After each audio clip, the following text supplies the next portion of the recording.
Unsolved Mysteries.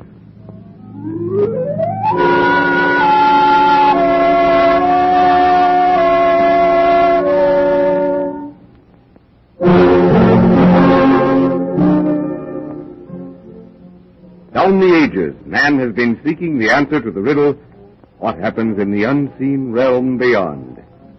With all our science, we're as far from answering that question as man was in the beginning.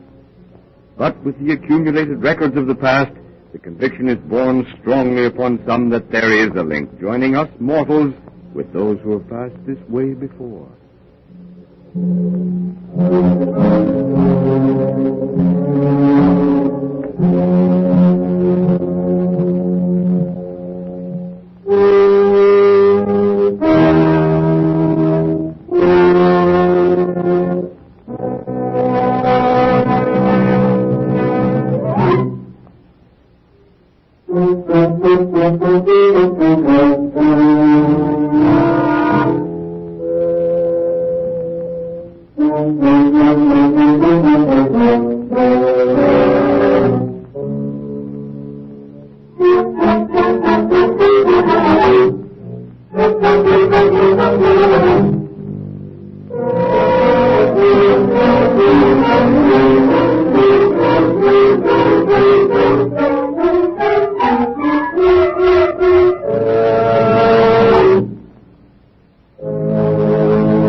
The scene is a famous American newspaper correspondent's home.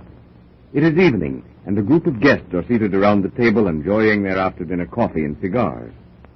The log fire casts a ruddy glow over the room, and the soft candlelight throws grotesque shadow shapes on the walls and ceiling as the guests settle themselves more comfortably in their chairs. But seriously, Bert, well, that was a good story, well told. You don't really believe in ghosts? Well, before I answer that question, let me ask you one. Go ahead. Do you completely, wholly, and absolutely disbelieve in them? Joe, when you put it that way, I'm not sure that I can answer you, Bert. I suppose in their heart of hearts, most men, while they won't admit it, do have a secret belief in ghosts or something similar. What do you say, Jackson? You're a newspaper man of wide experience. Have you ever run into what you might call a true ghost story in your newspaper work? Yes, I have. An experience of my own, and one, in fact, to which I owe my life. Exactly, Jackson. It was that experience of yours that I had in mind. What is that, Jackson? Something we haven't heard about? I don't tell it to many people. But you will tell it to us. Why don't you, Jackson? It's going to be published next month anyway. All right. As you fellows know, I was foreign correspondent for the Sketch Mirror Group, and one of my assignments was to interview celebrities before they became celebrities. Well, I had to make a quick trip to England. It looked very much as if the Asquith government was about to fall, and that Lloyd George would be in the saddle. So I had to interview Lloyd George before the news broke. I concluded my interview and was all ready to leave when I met an old friend. He had become a lord since I first knew him, but that made no difference to him. And the result was that I found myself in their Northumberland home, being greeted by her ladyship and her very charming daughter. Cheerio there, Major. Hello, sis. I want you both to meet a very old friend of mine, Jackson. Well, not you, Mr. Jackson. The very same. I'm so glad to meet you, Mr. Jackson. Keith has spoken of you so much. And I'm delighted to meet Keith's mother and sister. Oh, come, Evelyn, dear. We mustn't keep Mr. Jackson standing in the cold. We shan't want the carriage any more tonight, Dobbs. Very good, sir. All right. Baxter will take your traps up. Come right into the hall and get your bones torn out. Thanks, old man. It is a bit chilly out. Riding up to the house here in a carriage is an experience to one accustomed to riding in a closed car. We don't use the car much up here, and tonight Arthur has it down in the village, getting in some supplies. It was charming, even if chilly. But then this open fire makes up for all the cold. Drink, Jackson? Oh, thanks, yes. Say when. Thanks. Oh, here's how. Oh, did you boys have dinner tonight? Thank you, we did, on the train. And by the way, I take back all I've ever thought or said about dinners on an English train. That was one of the best meals I ever had. Possibly you were more hungry than usual. There's something I must say, even if all the books ever written on etiquette say that it's contrary to good taste. What is that, Mr. Jackson? I'm sure we'll forgive you. Your home. It is without question the most beautiful place I've ever seen. Why, when we were driving up the hill, it looked like some picture out of a children's storybook. A picture of an old medieval castle. The drawbridge, the portcullis, the moat, the towers, and the turrets. It is somewhat of a medieval castle. The north wing was built in the days of Henry II, and each generation since has added its little bit. And we added electric lights and plumbing. The plumbing with the devout approval of the family, the electric lights against my own most ardent objection.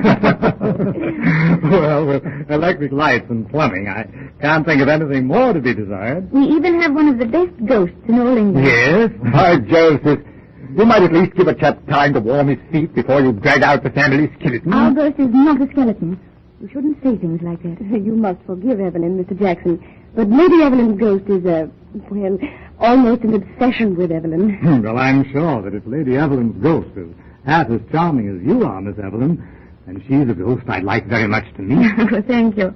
Let's go to the gallery and show Mr. Jackson Lady Evelyn's portrait. No, my dear. I'd be delighted, really, if it isn't too much trouble. No trouble at all, Jackson. In fact, we're all tired, since the gallery's on the way to the bedroom. Come along, Mr. Jackson. You come with me.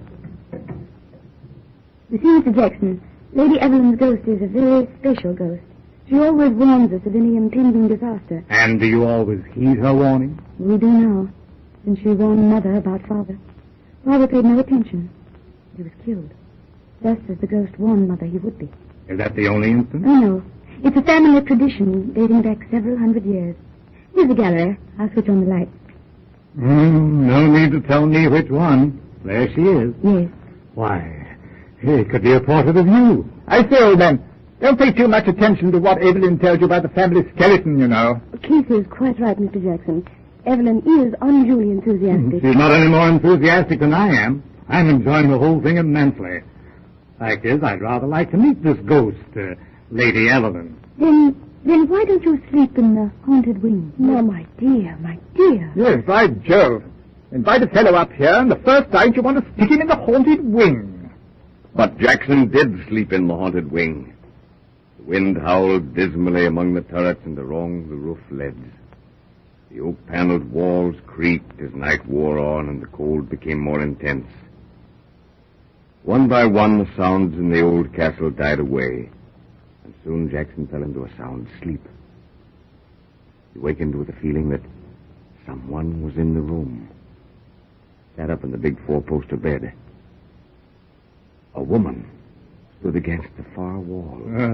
Miss Evelyn, dressed in old-fashioned clothes, playing the part of the ghost. But the figure shook its head, turned a pair of luminous eyes on him, and started to write on the wall. For a moment, the warning message blazed out in letters of fire. Jackson closed his eyes and looked again. A trick.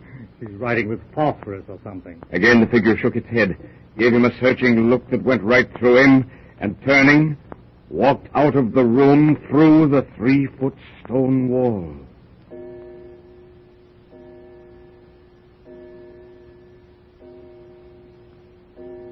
By George, 8 o'clock. I didn't realize I was taking so long to tell this story.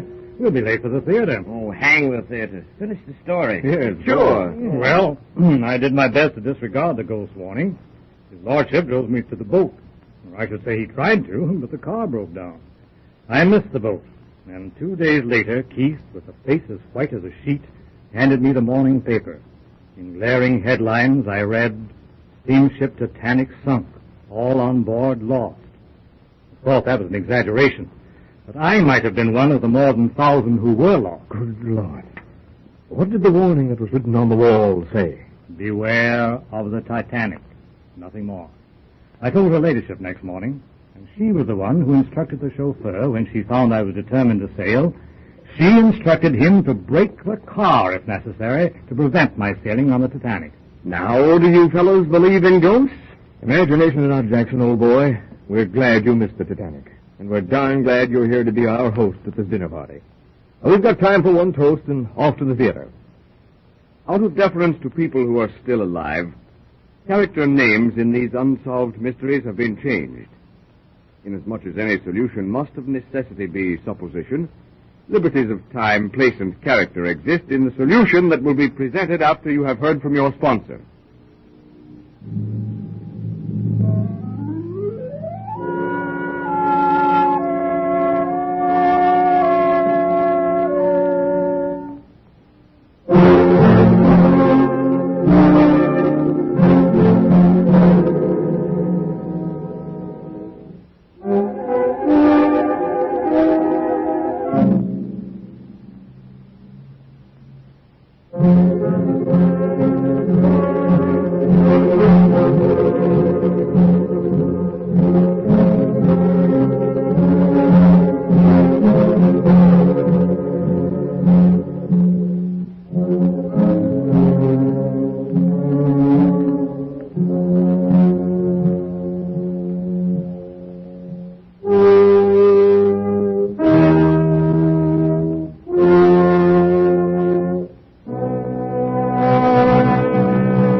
Ladies and gentlemen, the solution for which you've been waiting.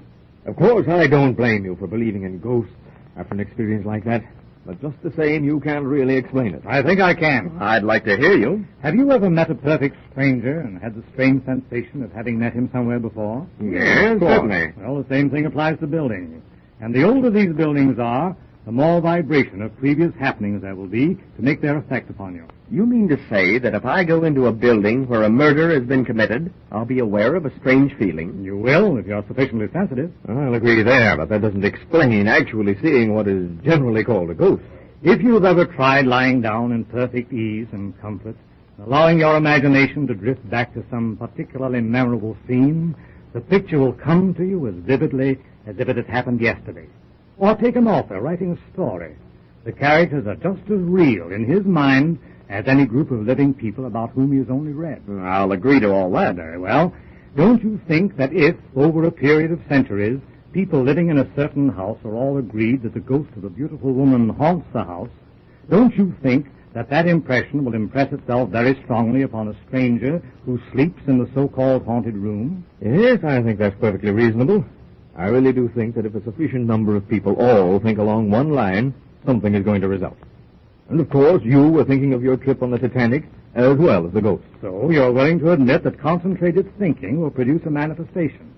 Then if that's the case, why deny that an extremely emotional incident would produce a similar manifestation? Hey, there's something to that, isn't there? Yeah, you've got me almost convinced.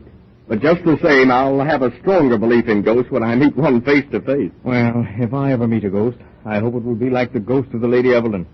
One that will have such good intentions bred in it that even if I'm a stranger, it will warn me of any impending disaster. Of course, the ghost of Lady Evelyn would have warned anyone who had been in the room, whether or not they had had any intention of sailing on the Titanic.